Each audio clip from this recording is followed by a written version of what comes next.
Hello, ladies and gentlemen. Welcome to the show. I'm your host, Ethan.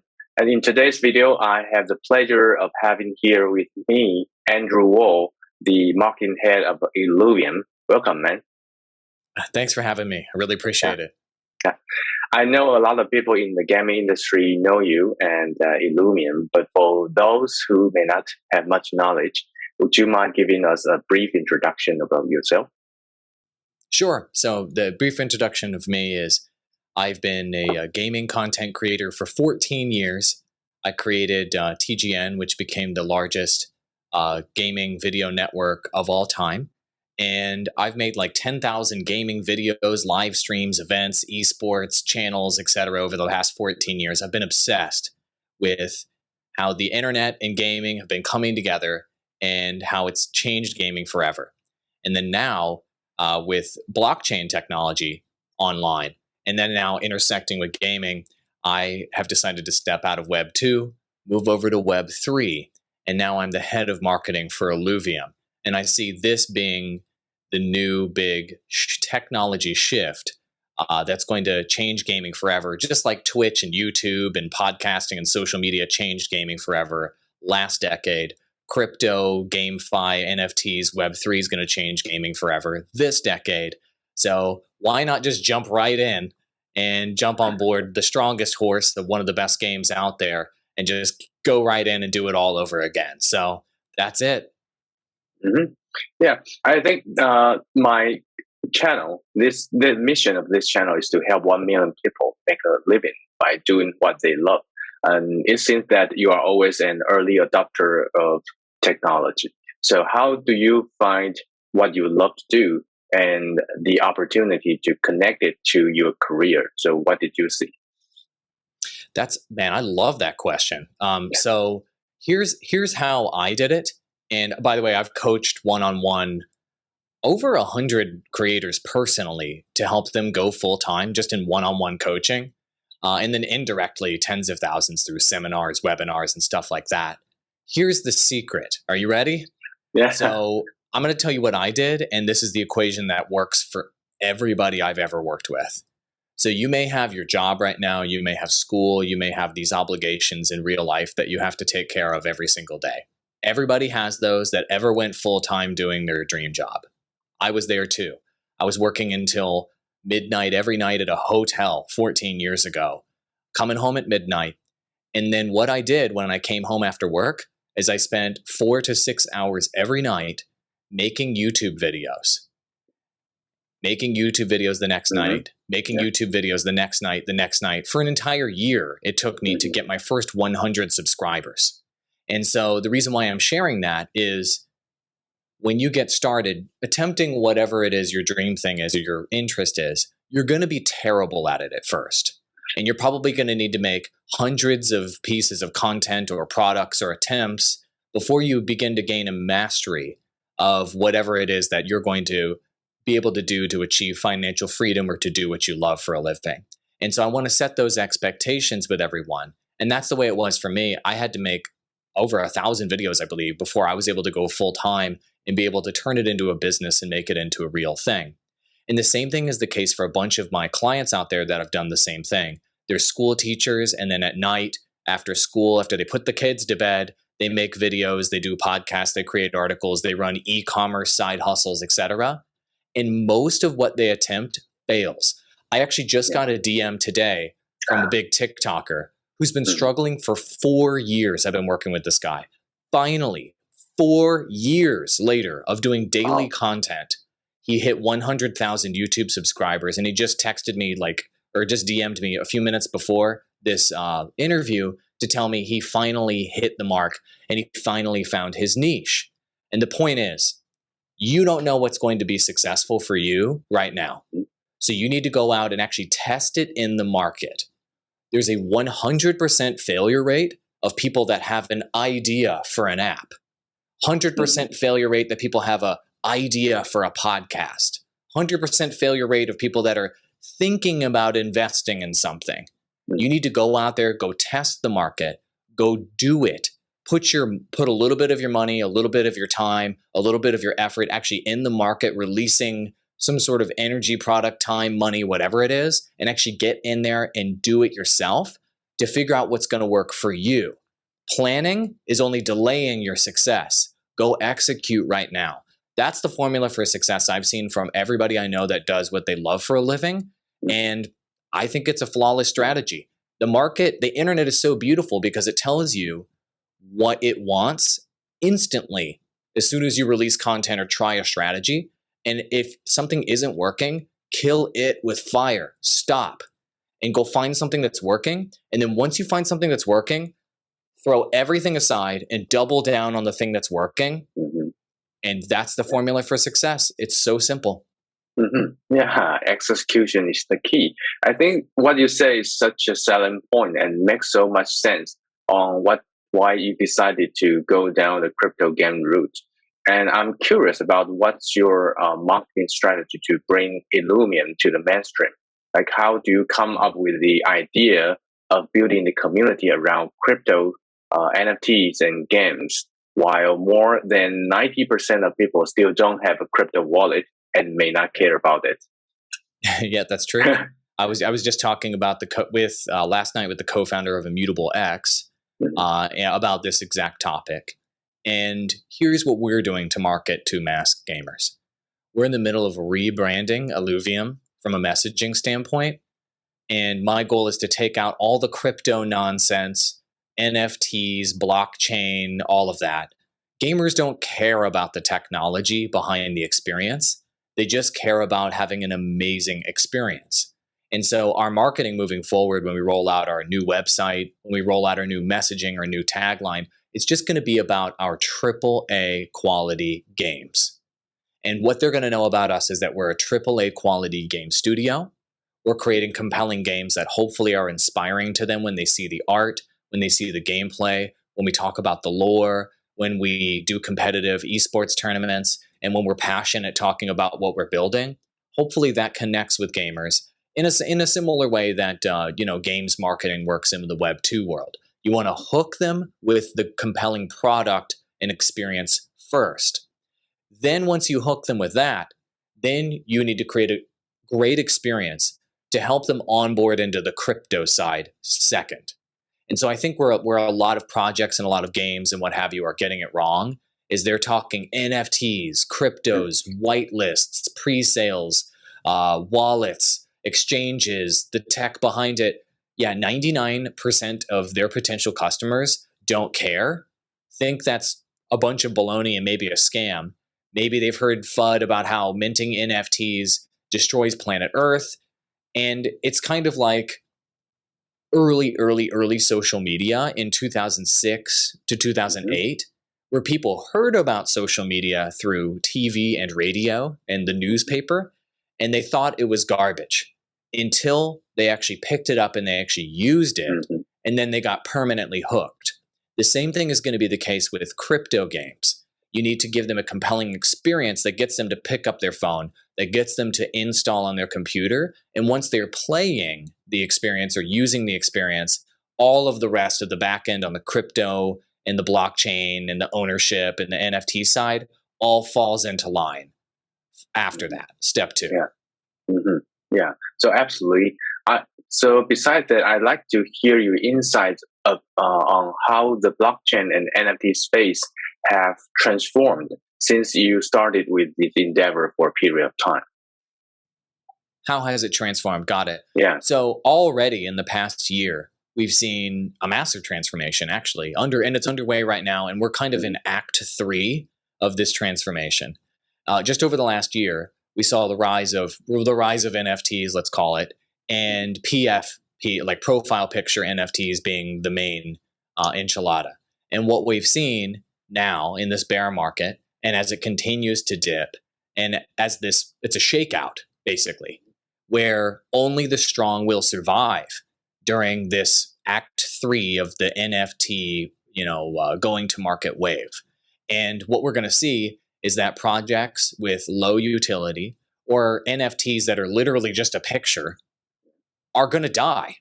Like 90% plus of them are going to die because that's not valuable. It's just not.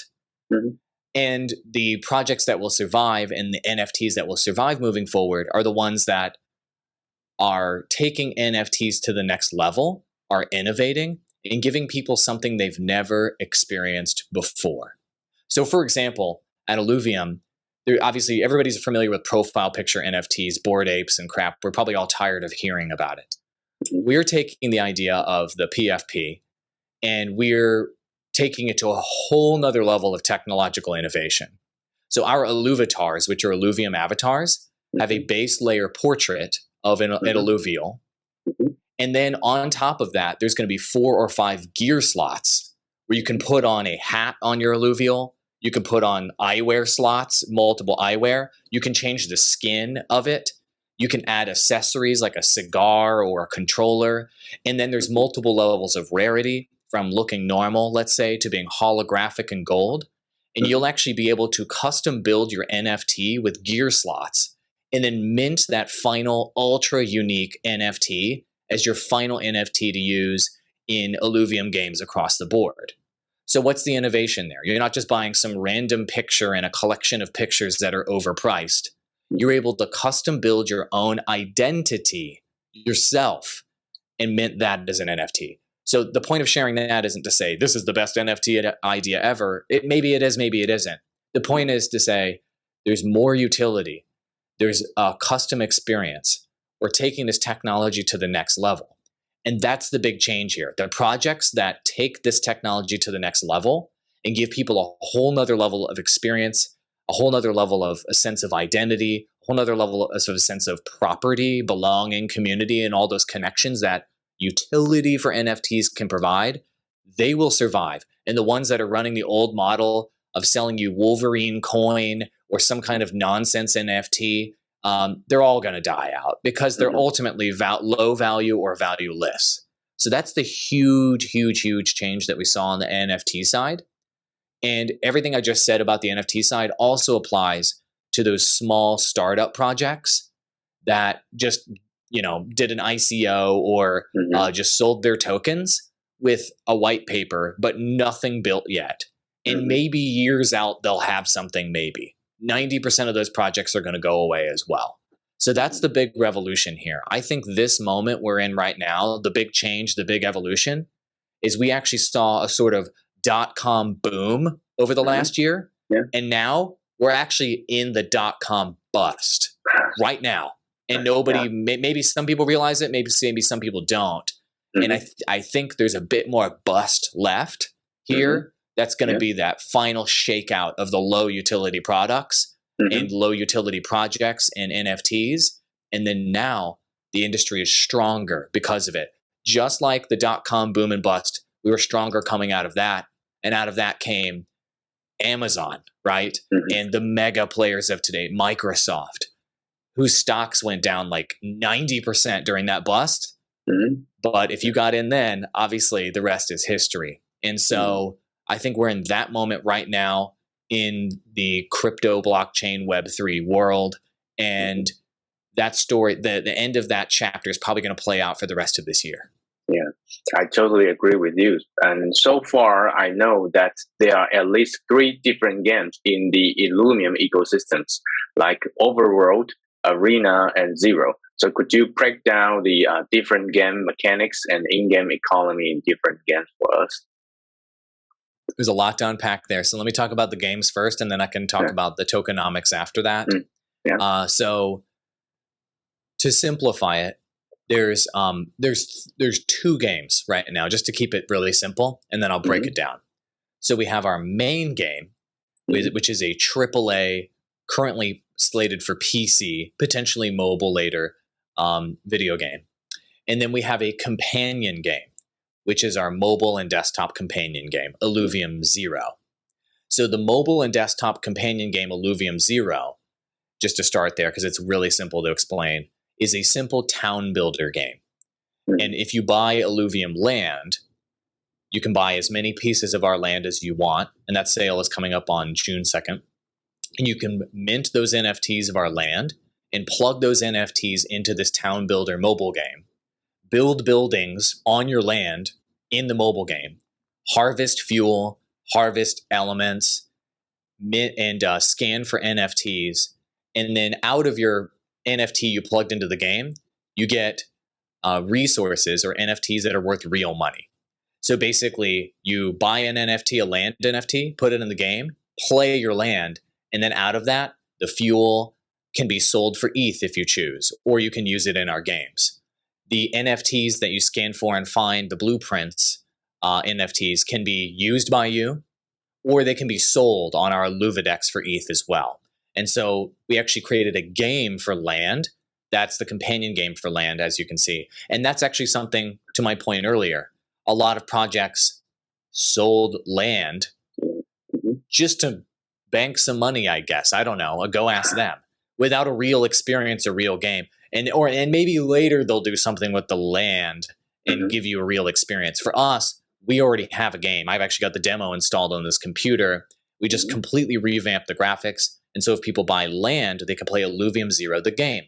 And we've actually taken it a step further, and we've just made it free to play as well. So if you don't even want to buy land, but you just want to play the town builder game because you like those experiences, you can do that with Illuvium 0 as well.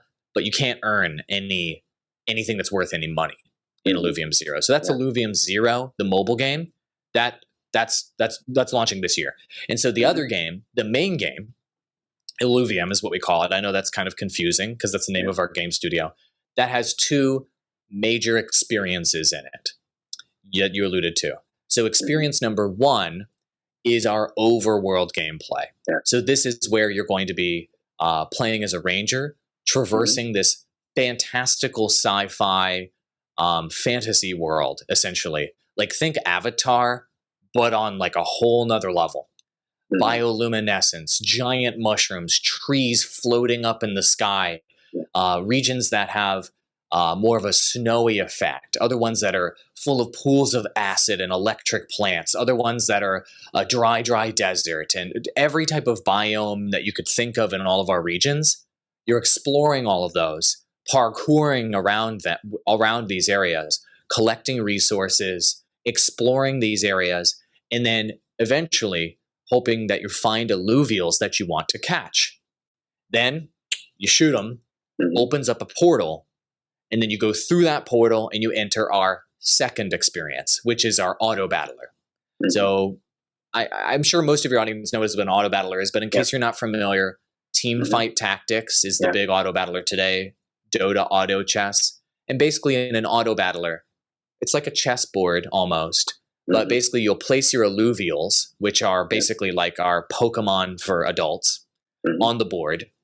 And then the enemy team has their alluvials that they're placing on the board.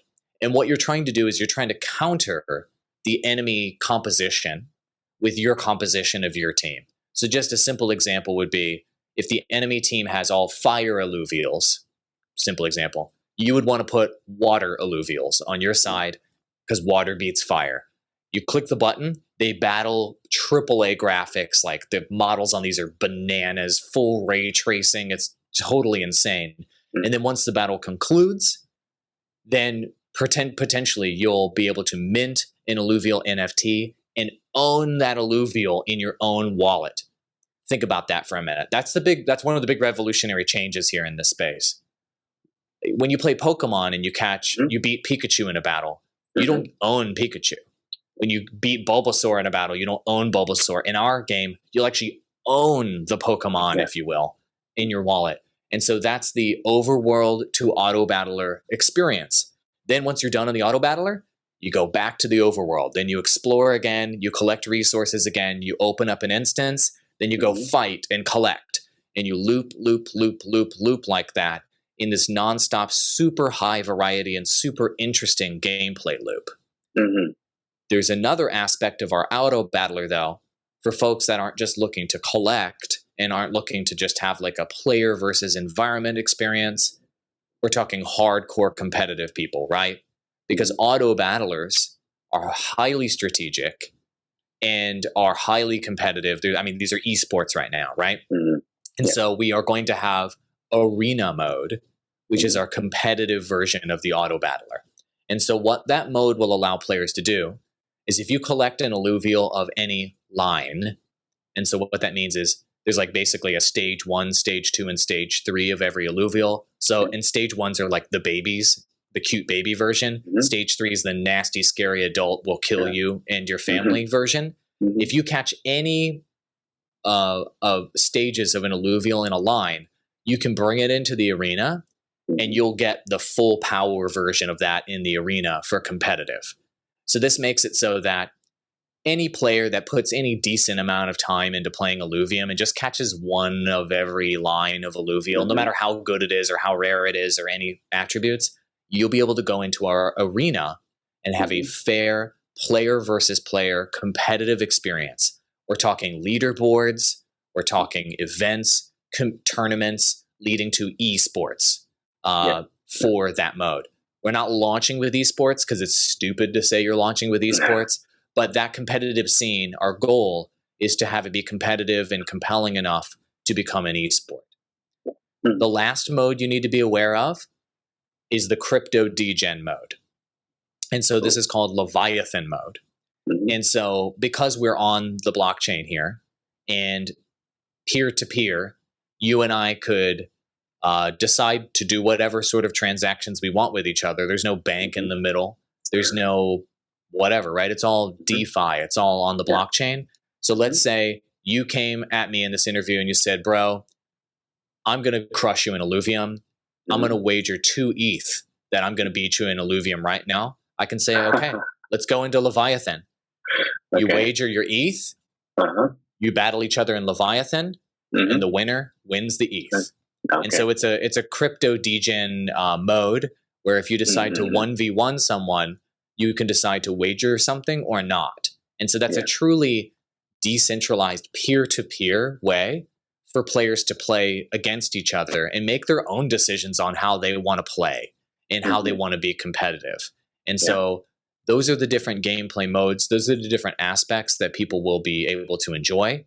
Everything from a casual mobile game to a moderate kind of activity player versus environment experience with the Overworld and Auto Battler, all the way to a hardcore competitive and you can wager ETH if you want to modes. So we can cover the entire spectrum of gamers that will be interested in the Illuvium intellectual property. It sounds like it's a game for everyone, like for players, for esporters, for people who like to play to earn, right? When talking about crypto gaming, people think about DeFi and play to earn immediately. So recently, I know that the next big thing for Illuvium is definitely going to be the land sale. So, and also I've been making a video about the land sale and will upload it tomorrow. So I think I will include the details of the auction in the video. However, I would love to know what's your vision for the overall land sale for Illuvium? Why is it so important? Happy to explain that. So that comes into what we talked about earlier, where other projects or what have you would just sell land and have it just not do anything. So in Illuvium, our vision for land is having it be essential to all Illuvium games that are ever created forever, as a like centerpiece of the economy. So what do I mean by that? The fuel that you generate from land in Illuvium 0, the game, the land that's being sold, is required to be able to go out and go play the Overworld and get real items and resources and alluvials that are worth real money.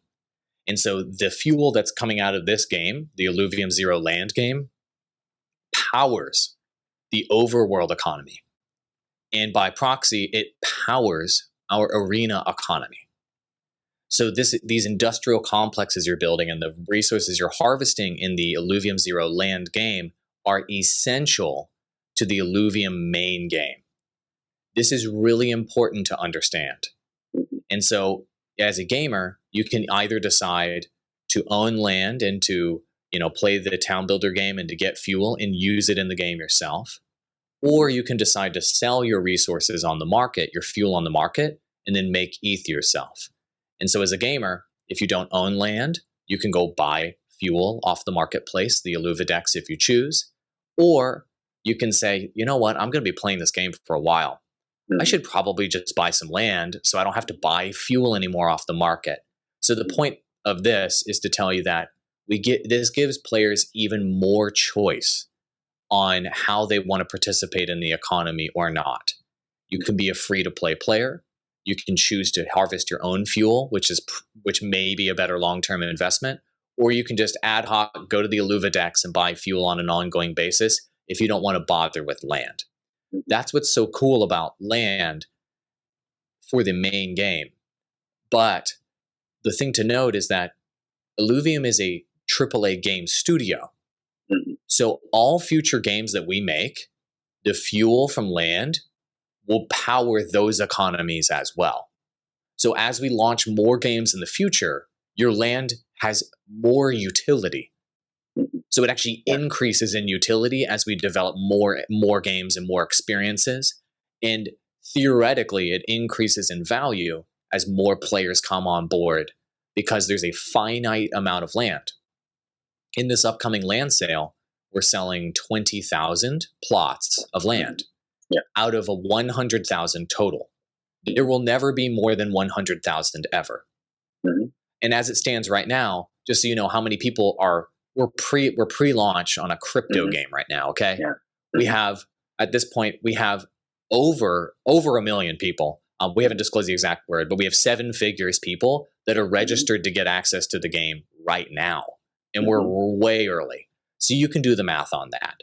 If there are millions of players, if there are tens of millions of players playing Illuvium, the resources that come from land and the number of people that want that land obviously increases over time. And the other interesting thing to note about land, like our vision for land, our game designer, Aaron, has aspirations to develop land gameplay even further. So right now, Illuvium Zero is going to be like this town builder mini game, but we are discussing potentially building out the gameplay mechanics even further in Illuvium Zero to be more of a Clash of Clans style experience, where there may be additional features in the future, such as combat and even more interactivity between land and other functionality where if you have, you may be able to put multiple pieces of land together in a mega city. And there's these other concepts that we're talking about to add more utility to land. None of those are promises, by the way. I'm just illustrating the point that we are planning on developing land and the gameplay for land on an ongoing basis. This isn't we're selling you some land and now then that's it. Now forever. You have to figure it out yourself, right? And the crazy thing about land and anything at Illuvium is I'm not in control. Our co-founders are not in control. We don't make all of these decisions about anything. Because we're a DAO, our council decides whether we're going to be doing these things for land. Our council decides what the pricing is going to be. Our council decides what the final utility on these NFTs will be or the parameters of these land sales. And so that's what's so cool about this situation with land versus, buying any other sort of game asset or what have you, is that the people decide what they want. And then us as the core contributors of Illuvium, it's just our job to give you what you want. And so that's really interesting. And then the last kind of really unique thing about land I wanted to share is our Tier 5 land for the land sale has a unique landmark on it. There's only 2 plots of Tier 5 land that are going to be sold in this land sale. It has a unique landmark called an arena landmark. And that arena landmark will literally host Illuvium esports tournaments in the future. And so those landowners can secure sponsors and can host the events on their land, and they will receive the proceeds from our official esports events on their land. So this isn't just some shitty NFT or whatever you're buying that like you put on your Twitter profile. This is something that has true deep utility that we are trying to innovate here, and we're trying to do something that takes the industry forward in how you're thinking about NFTs in digital property. The way you sell the land is much like a decentralized way, like to empower people, empower the landowner who can operate their own land as a money generation machine, or their own business to run the arena to collect profit from the esport or the exhibition or the competition from the trading things, right? So personally, can you share your strategy for purchasing land? Like, how would you like to manage your assets, or how would you suggest people to buy lands like from their own side? So Kieran has been telling people publicly, don't FOMO in. He's been saying that, and here's why. So we've set up our tier 1 through 4 land in a Dutch auction style. So the idea is that we've set the prices too high to start with, but they decrease in price steadily from when they go on sale to when they're finally closed out a couple hours later. So one part of the strategy is that he's been suggesting is don't FOMO in, see what the market is, how the market is pricing land and how they're thinking of the value of land. That's number one. Number two, we are releasing, I think by the time this is released, we will be releasing a full exploratory video and article series on all of the regions of Illuvium. There are 7 regions that you will be able to explore on the Illuvidex. All of them are unique. So, for example, Crimson Waste is the region that has like a dry desert in it with red sands, and then life is underneath the desert with crystal caves and places to explore. Then we have other areas of Illuvium like Crystal Shores that has more of a bright color palette, that is more of a happy place, etc. So you need to go explore all of the different regions of Illuvium and understand where you want to buy Illuvium land based on your preferences, because the land is physically located there. When you play the Illuvium Zero game, your land will be in that region, and your experience will be the experience of that region, and you want to make sure that you understand where you're at in the Illuvium universe. And so, personally, I know how ambitious Illuvium's team is, and I think that they'll probably add more utility to the different locations of land in the future. It's not a promise. I just think that that probably will happen at some point. And so my personal strategy, this is not personal financial advice, is to buy land in all of the regions. So my personal strategy is to buy a tier 1 land, 1 in each region, just in case there is some unique utility or unique aspects of owning land in each region today and moving forward, because I don't want to miss out on a particular region if that's the case. Not to mention, I like how unique all of our regions are in terms of their look, their feel, the weather, the plant life, which alluvials they're more commonly found in that region, etc. And I personally want to be able to strategically choose where I'm harvesting resources, elements, and scanning for alluvial blueprint NFTs. And so that's my personal strategy. I'm hoping to be able to secure 7 tier 1 lands, 1 in each region, but that's just my personal financial situation. I can't whale out and go buy, a tier 5 or whatever and that type of thing. So those are the 2 things to understand. Yeah. Which region do you want to purchase? Don't FOMO in, is what Kieran has been saying. And the third part of this is think about whether you are going to want to put in the time to actually play the Illuvium Zero game to get the yield out of your land or not. And if you don't want to put in the time, which is going to be like an hour or less per day, like it's a standard town builder game, then we have announced that we will be in the future setting up a renting or lending system where you can rent or lend your land out to other folks. We have not released the details on that, and that needs to be approved by our council. But that's another consideration. This isn't just an NFT you buy and it just makes you money like magic. Like it has a video game you have to play to get the resources and the fuel and the NFTs out of it. So that's your third consideration you should be making when doing your own research on, does this make sense for me or not? Those are the things I think about, and your audience can choose whether it makes sense for them or not. Like I said earlier, if you don't want to buy land, that's fine with me. You can buy fuel on the Illuvidex to play our games.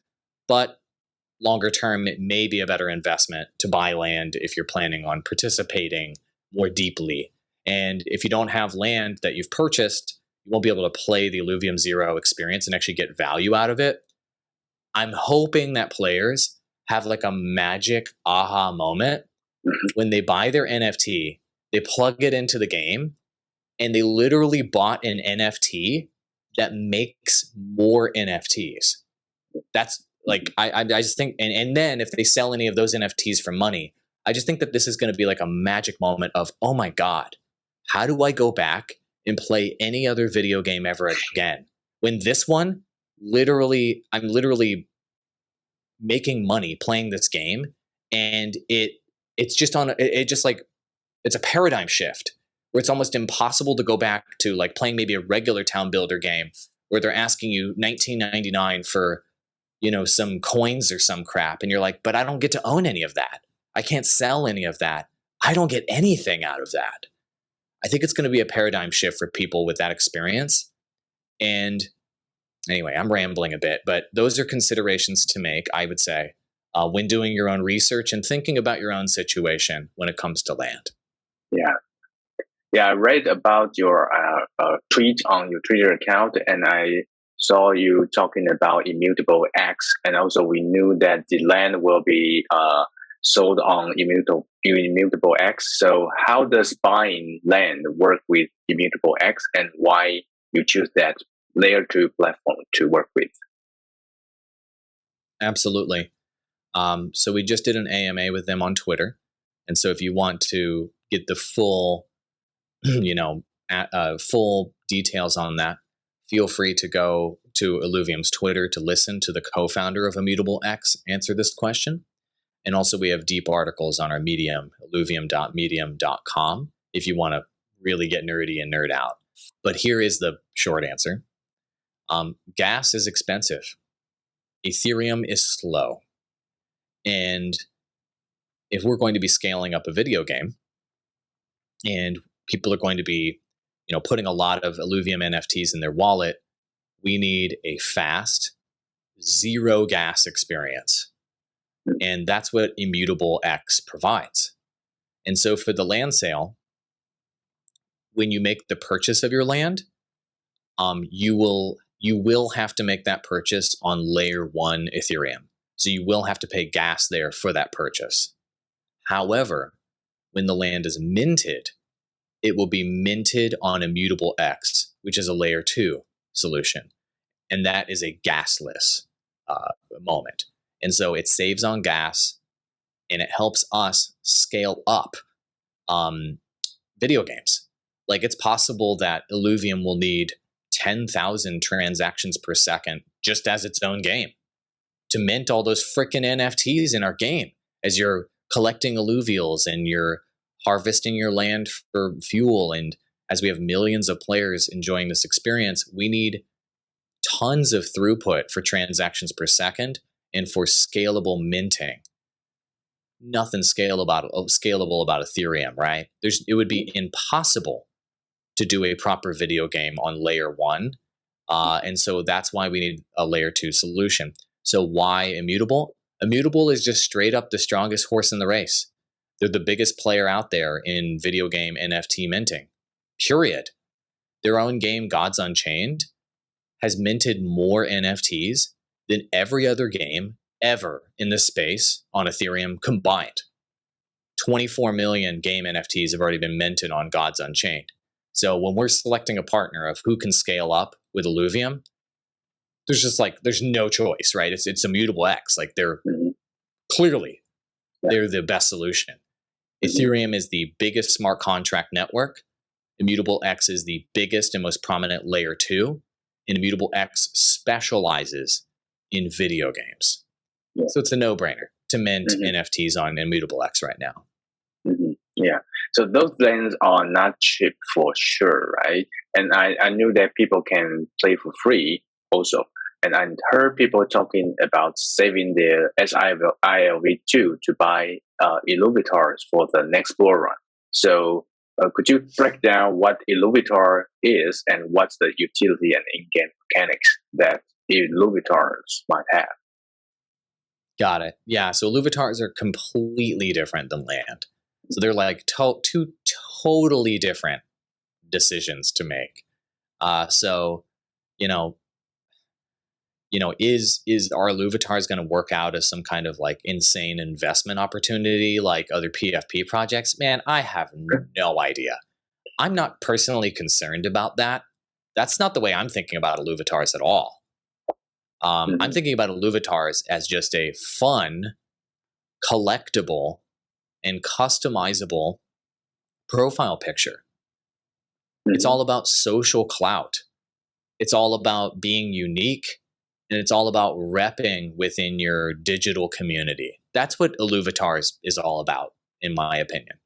And so, like I mentioned earlier with Illuvitars, not only do you get the base profile picture, and there's random backgrounds, skins, the alluvial you get is random, and you'll be able to choose different rarities of packs, if you will, that you're opening to, increase your chances of getting things that are more rare. But the accessory slots on top of that, and there's borders on top of that, and there's badges on top of that, and the customizability, I think that's the real fun. Like, how many video games, period, NFTs or not, give you the chance to fully customize your avatar, and then for you to own that avatar that you fully customized? I'm not aware of any. Yeah, period. Anywhere in the world. So for me, that's the actual value of Illuvitars, is that portion.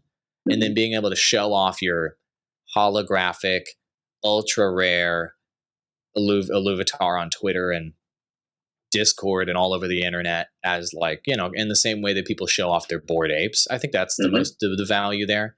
But look, I'm not going to pretend like this isn't Gen 1 here. It is. Like, if Illuvium becomes a huge intellectual property, the next, a Pokemon-like property, let's say, imagine owning Pokemon merchandise and cards and collectibles when it was pocket monsters. Those are quite valuable now because the intellectual property became successful. That's what this Gen 1 of Illuvitars is like, right?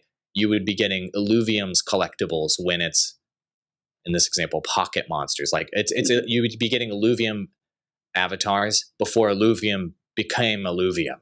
You know what I'm saying? Yeah. If it becomes successful. And so, sure, I can understand how people would want to allocate resources for that as like an investment opportunity. But man, I don't know. I don't know if that's going to work out. I mean, maybe it does, maybe it doesn't. My personal strategy is similar to my land strategy, just with my personal investments. And that's, I'm going to buy a ton of the free Illuvitars, which all you have to do is pay for gas. And then I'm going to buy a bunch of the lower rarity packs of accessories and what have you, because I just want a massive wide variety of Gen 1 options, accessories, base portraits.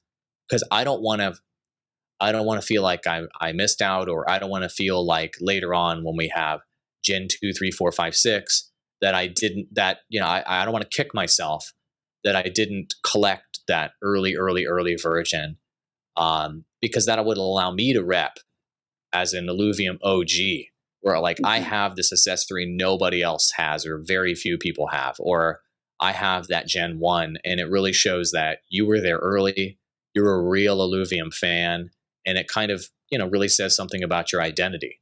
So that's my strategy. And, other people are going to have a completely different strategy. They're going to say, I want to go for the ultra rare packs. I want to try to get a holographic, rarest alluvial with the crazy hollow glasses and bananas looking gold hat and cigar or whatever. That's cool. And look, after you mint that, maybe that's worth a ton of money one day. Maybe. Yeah. But I don't know, man. Like, we're so early on the NFT space and the PFP space and all this. Like, I don't know if that's going to pay for your kid's college. Okay. So I wouldn't think about it like that. Personally, I'm not thinking about it like that. I'm thinking about it as a collector, as somebody who loves Illuvium, as somebody who wants to rep socially and wants to have fun. That's my primary objective. And if I happen to make money along the way, hell yeah, that sounds great. Yeah. I think that's why Illuvium comes back to the essence of the game, like make it play like a game, have fun there, not to play to earn, right? Okay, so Illuvium is the showcase of the crypto gaming industry right now, I think. And we are still early in metaverse, right? So what do you think, what's the future of the crypto gaming industry? Sounds good. So it depends on what timeline you're talking about. So I think it's going to take a couple years for there to be other AAA games in this space that are like Web3 first or crypto first. We're way out ahead. But other games potentially will come to market, like Star Atlas is one. And there's a few others that are way early. So that's the next phase. Once one of these games, and I think it's going to be Illuvium, that's why I dropped everything to join Illuvium. Once one of these games breaks out and becomes any sort of breakout hit in the space, it will show legacy gaming, it will show crypto gaming, and it will show everyone in all industries related to gaming that what the potential of this space is. Like Axie did in the past, right? Axie showed us that we can get up to like this high, if you will, in gaming. I think Illuvium will show us that we can get this high in gaming. And once we do, you know, maybe with millions of players, maybe successful IP, things like that, then you're going to see all gaming developers and publishers looking at that and going, awesome. Let's go copy paste their strategy and put our intellectual property on it. And then you're going to see all of a sudden Diablo and StarCraft and Halo and all of them are suddenly going to have land just like ours. And they're all suddenly going to have their own avatars that are customizable and modular just like ours. And they're going to have these layered experiences just like ours. And they're just going to copy paste our model if we're the successful one. And then they're going to just do their intellectual property version of it. So then 5 to 7 years from now, you're going to see the rest of the industry piling in and copying the player that trailblazed. This is exactly what happened in mobile gaming with Zynga and Supercell. This is exactly what happened in free-to-play gaming with League of Legends. This is exactly what happened in subscription gaming with World of Warcraft. This is exactly what happened in Battle Pass gaming with Fortnite. These folks that trailblaze with the new business model are the ones that lead the way, and then everybody else copy-pastes what they did and tries to achieve their level of success. But here's the secret. None of them ever achieve that level of success. They may become second, third, fourth, or fifth place, but they never become number one. Do you notice that? World of Warcraft, still number one. Fortnite, still number one. League of Legends, still number one. When you're number one with the business model and you're out front of everybody else, Supercell, still number one. When you're out in front of everybody else, you win. And it's almost impossible to dethrone that number one player. I think that's what Illuvium could become, or whoever the first AAA game is that proves the model could become.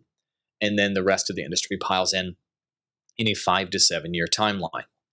Then, once that happens, and this business model in Web3 and in crypto gaming is starting to take 50% or more of the pie in terms of total revenue, then you're going to see all the legacy gaming players then shrinking their legacy banking system games and eliminating those essentially, and then migrating almost entirely over to this space, to where at that point the industry will be like 40% mobile gaming revenue and then like 60% Web3 gaming.